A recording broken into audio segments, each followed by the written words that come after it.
Hello, and welcome to ICM Skills for sitting ICM Numeracy exams. Today we will cover use of significant figures, decimal places, including units, systematic layout of answers, what to take into the exam, tips for the exam. Significant figures, or SF for short. Sometimes we do not need to give a specific answer to a question.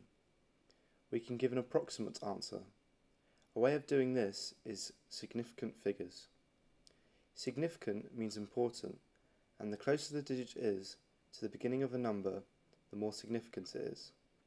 Let's look at an example. Take the number 75,394. The most significant digit is 7, because it tells us that the whole number is 70,000 and something. The second significant figure is 5, and so on. Let's look at another example. The number 0.00628. Here, 6 is the most significant digit. It tells us that the number is 6,000th and something. Be careful with numbers that have 0 after the first significant digit, such as 302. 3 is the most significant, and 0 is the second most significant, because it is a placeholder. When a question asks us to express a number to a certain amount of significant figures, we either round up or down. The rules for rounding are: if the number is 5 or more, we round up, and if the number is 4 or less, we round down. For example, express 60,872 to 3 significant figures. Here, the answer would be 60,900. This is because the third significant figure is 8, and the digit after this is more than 5, so we round up. Decimal places, or DP for short. Sometimes, instead of rounding off to the nearest whole number, you might need to be more accurate. Therefore, we have to give decimal places. But decimal numbers often have too many figures after the decimal point to be practical, so we can round off a number to a certain number of decimal places. This is different to significant figures, because we are only concerned with digits after the decimal point. Remember the rules for rounding. Let's look at an example. Here, the question is asking us to express 73.8542314 to 2 decimal places. So, we only want 2 digits after the decimal point.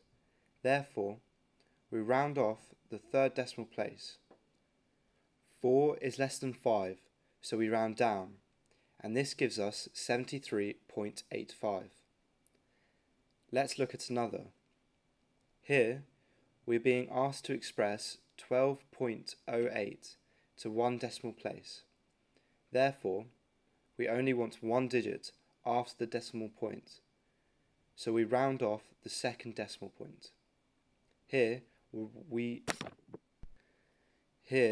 round up because 8 is greater than 5, and this gives us 12.1.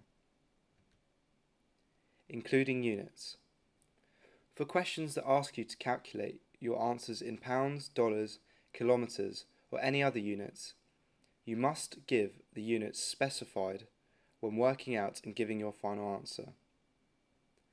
Without the units, the answer is meaningless. You can miss out on marks by not giving the correct units. Systematic layout of answers.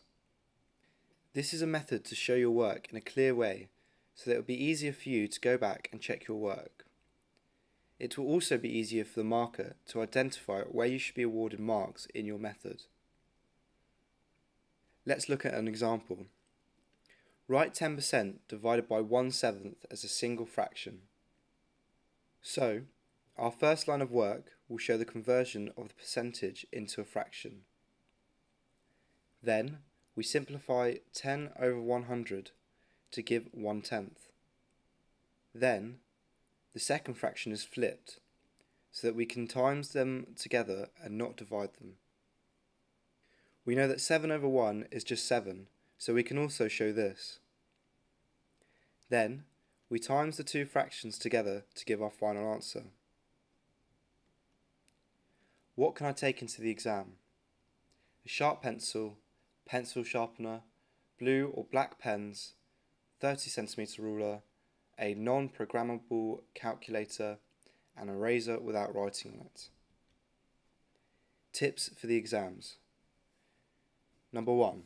Do not put full stops after calculations and answers. It is not necessary. 2. Plot in pencil for graphs. This is so that if you make a mistake, you can go back and change it. 3. If two data points are the same figure, they must be marked with a circle around it on the graph on a scatter diagram. This is to highlight to the marker where these 2 points are. 4. You need to take care with equidistance plotting. Equidistance means equal distances. 5. Read the question in full, i.e. all parts. If a question has more than one part A, part B, part C, etc., read them all. If you can't do one part, you may be able to do a different part. 6. Ask for more graph paper if you need it. Do not try and squeeze it all onto one page if you can't. Good luck with your exam.